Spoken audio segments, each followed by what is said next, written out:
Introducción a las telecomunicaciones.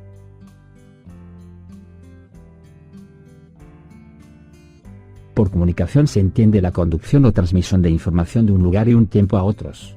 Ciertamente esta definición no es muy precisa, pero el tema de la comunicación es muy amplio.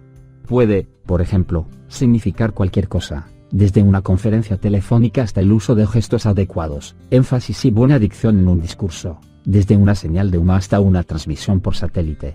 El común denominador de estos ejemplos es que existe información transmitida que es de importancia para el receptor. En general, el estudio de las telecomunicaciones se podría interpretar a la transmisión de información a través de distancias relativamente largas. El empleo de señales eléctricas ha reemplazado casi por completo a todas las demás formas de transmisión de información a largas distancias. Esto se debe, sobre todo, a que las señales eléctricas son relativamente fáciles de controlar, comparadas, por ejemplo, con el fuego para las señales de humo, y viajan a velocidades cercanas o iguales a la de la luz. En el más amplio sentido, debe considerarse a la luz como perteneciente a esta clase, dado que se encuentra en el espectro electromagnético. Así, para largas distancias es apropiado el estudio de las comunicaciones a través de señales eléctricas. ¿Qué es la transmisión de información? Este tema resulta más complicado de lo que podría parecer. Desde un punto de vista estrictamente intuitivo, puede decirse que la transmisión de información requiere que las señales varíen con el tiempo. Tómese, por ejemplo, una batería de 9 voltios. Una vez establecida la tensión, existe poca información adicional si esta no cambia. La conexión de la batería a un transistor o resistor variable permite tal variación. No obstante, el simple hecho de que la señal pueda variar con el tiempo no es suficiente. Considérese una tensión senoidal de 120 voltios y 60 Hz. Habiéndose establecido la tensión, hay poca información adicional disponible sin cambiar la amplitud o la fase, a pesar de que la tensión esté cambiando a razón de 60 Hz. Puede concluirse que la transmisión de información no solo está relacionada con señales que cambian en el tiempo, sino también que estos cambios deben sucederse de manera impredecible. Por tanto, un requisito necesario es el empleo de una banda que contiene las frecuencias de las señales, conocida como ancho de banda. El ancho de banda es una medida de la rapidez con que pueden cambiar porciones portadoras de información y, por tanto, constituye un importante parámetro en cualquier análisis de sistemas de comunicación. Estas ideas intuitivas respecto a la transmisión de información serán suficientes para estudiar los métodos básicos utilizados en los sistemas de comunicación eléctricos. Sin embargo, una descripción matemática más completa de la transmisión requiere también de ciertos conocimientos de probabilidad. La comunicación a largas distancias necesita que se efectúen algunas alteraciones u otras operaciones en la señal eléctrica que conducirá la información preparada para transmitirse. Tras la recepción, se efectúan las operaciones inversas conocidas para restaurar la información. En el proceso de transmisión, las señales que portan la información se contaminan con ruido. Este es generado por numerosos hechos naturales y artificiales, y provoca errores en la transmisión de información. Desde el punto de vista de la ingeniería, el problema de la comunicación estriba en el diseño de las partes de la transmisión sobre las que puede ejercerse algún control. Un criterio para esto es mantener la transmisión de información tan libre de errores como sea posible. En la figura 1, se muestran las unidades básicas comprendidas en un sistema de comunicación. No todos los sistemas incluyen la totalidad de las operaciones indicadas, aunque siempre emplean un medio de transmisión de alguna clase. El codificador elige la mejor forma de la señal para optimizar su detección en la salida. El decodificador efectúa la operación inversa para tomar la mejor decisión, basada en las señales disponibles, de que un mensaje dado fue efectivamente enviado. El diseño del codificador y el decodificador debe basarse en una detallada descripción matemática de la transmisión de información. Aunque el tema de la codificación suele tener cierto aire de secreto, un motivo más importante en muchos sistemas de comunicación es mejorar la eficiencia en la conducción de la información. El modulador produce una señal variable en la salida, que es proporcional, de algún modo, a la señal que aparece en sus terminales de entrada. Por ejemplo, un modulador senoidal puede variar la amplitud, la frecuencia o la fase de una señal senoidal en proporción directa a la tensión de entrada. Las funciones del codificador y del modulador son semejantes en lo que respecta a la preparación de la señal para una transmisión más eficiente. Sin embargo, el proceso de codificación está concebido para optimizar la detección de errores en un mensaje que se está transmitiendo, mientras que el proceso de modulación está diseñado para imprimir la señal de información sobre la onda que se va a transmitir. El demodulador realiza la operación inversa al modulador para restaurar la señal a su forma original. El medio de transmisión es la piedra angular del sistema. Sin él, existirán problemas de comunicación. El medio de comunicación puede incluir la ionosfera, la troposfera, el espacio libre o simplemente una línea de transmisión. En todo caso se introducen la atenuación y la distorsión, así como las señales de ruido generadas en los medios y en los equipos de transmisión y recepción. Para nuestro propósito, las señales de ruido son cualesquiera señales eléctricas, tensiones o corrientes, que interfieran con la recepción libre de errores de la señal portadora del mensaje.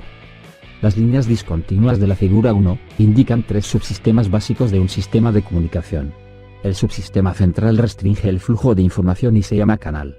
El canal incluye los efectos del ruido aditivo, la interferencia, la propagación y la distorsión. Es el factor limitante del rendimiento de cualquier sistema de comunicación bien diseñado. La función del transmisor es preparar la información para enviarla en forma tal que pueda superar lo mejor posible las limitaciones impuestas por el canal. La función del receptor es efectuar las operaciones inversas a las del transmisor para recuperar la información con la menor cantidad de errores posible.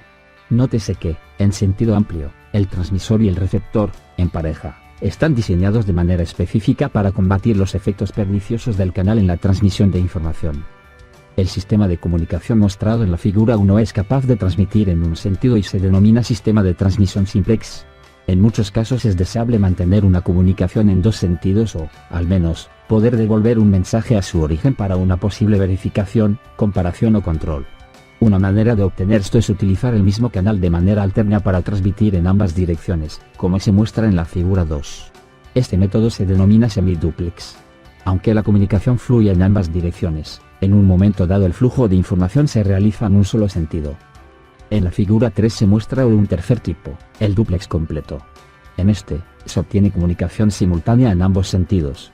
Nótese que tanto en la transmisión H de X como en la F de X, los modulares y demodulares operan en parejas.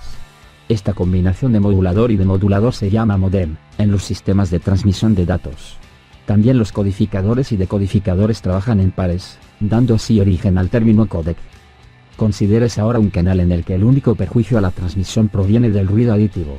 Como ya se mencionó, para la comunicación es necesario un ancho de banda mínimo, B.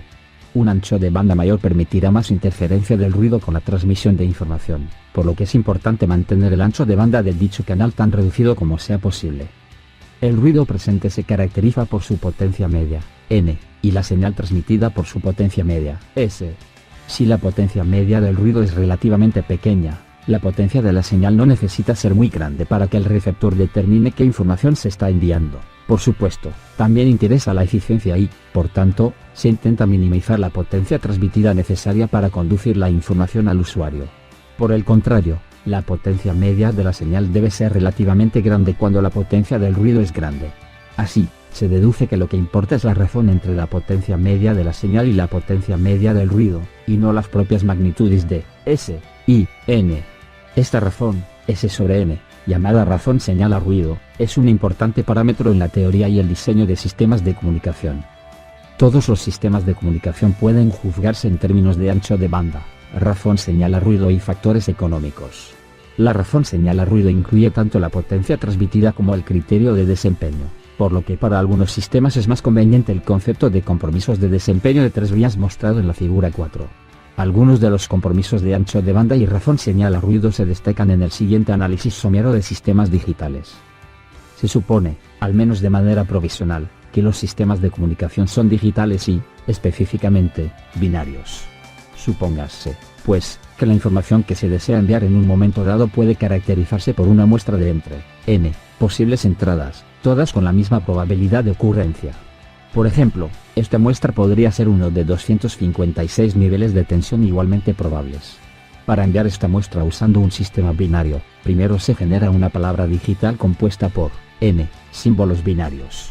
Por tanto, cada palabra binaria consta de m igual a logaritmo en base 2 de n dígitos binarios para representar una muestra de entre n igual a 2 elevado a m posibilidades. Cuando se utiliza de esta manera, n se denomina número de bits necesarios para representar a uno de entre n posibles estados de entrada. Por ejemplo, en este caso se necesita una palabra de 8 bits para describir uno de los 256 posibles estados de entrada. A continuación, se desea enviar esta palabra binaria de m bits en sucesión a través del canal. En un sistema binario, estos bits se representan con símbolos binarios. por ejemplo, uno positivo y uno negativo, que se generan a razón de R símbolos por segundo. La tasa de información desde el transmisor es R mayúscula igual a M por R minúscula, bits por segundo, bps. En el receptor, la señal transmitida se adulterará por la adición de ruido y, como resultado, el receptor cometerá algunos errores. Se antoja razonable que la cantidad de errores disminuya si aumenta S sobre N. También parece razonable que puedan reducirse los errores con un receptor diseñado para procesar señales de mayor complejidad. Entonces, ya que el interés se centra tanto en la eficiencia como en la precisión de la comunicación, la siguiente es una pregunta de gran importancia. Para un canal dado y para una tasa de transmisión de información dada, ¿es teóricamente posible mejorar el sistema con el objeto de reducir los errores? La respuesta, con base en el trabajo teórico de Claude Shannon publicado en 1949, es afirmativa si la tasa de transmisión es tal que R es menor o igual a C, donde C es la capacidad del canal. Para el tipo de canal considerado aquí, la capacidad está dada por la ley de Hartley-Shannon. C es igual a B por logaritmo en base 2 de 1 más S sobre N. bps. Donde B es el ancho de banda del canal, en hercios, y S sobre N es la razón señal a ruido. Si se intenta enviar información con demasiada rapidez, es decir, R mayor que C, los errores empiezan a aumentar aceleradamente y no tiene sentido tratar de diseñar un sistema para mejorar la situación. Por otra parte, si R menor que C, hay cierta esperanza de mejorar a través de un buen diseño del sistema. Prosiguiendo con el razonamiento intuitivo, supóngase que se decide aumentar la tasa de transmisión de información aumentando la rapidez de los símbolos R. Puesto que son posibles más transiciones de símbolos por segundo, debe aumentarse el ancho de banda necesario. Por tanto, se puede lograr un aumento en la tasa de la información con un aumento del ancho de banda. Con esto simplemente se destaca la conclusión que podría obtenerse de la aplicación directa de la ecuación 1. Sin embargo, lo sorprendente es que la ecuación 1 establece que el ancho de banda y la razón señal a ruido se pueden intercambiar. Por tanto, si se aumenta el ancho de banda, se puede lograr una razón, S sobre N, menor, y viceversa. Nótese que con S sobre N, pequeño, el intercambio potencial es aproximadamente lineal. Logaritmo en base 2, de 1 más X, es aproximadamente igual a logaritmo en base 2, de E, multiplicado por X. Para X pequeña. Pero es exponencial para S sobre N, grande. Se deduce así que la ley de Hartley-Shannon es aplicable a sistemas tanto continuos como discretos, por lo que es un resultado de gran poder y alcance. No obstante, su aplicación se restringe a canales con ruido aditivo, y no se incluyen efectos como la distorsión y la interferencia. La ley de Hartley-Shannon establece que existen cotas para la máxima tasa de transmisión de información en un canal dado y plantea que el ancho de banda puede intercambiarse con S sobre N, pero no ofrece un método para diseñar un sistema que cubra estos requisitos. En otras palabras, fija una cota con la que puede compararse el comportamiento de los sistemas que se diseñan, pero no da un procedimiento para diseñar sistemas cuyo comportamiento se ajuste a esa cota. Pero no debe esperarse tanto. Es una fortuna disponer del resultado anterior.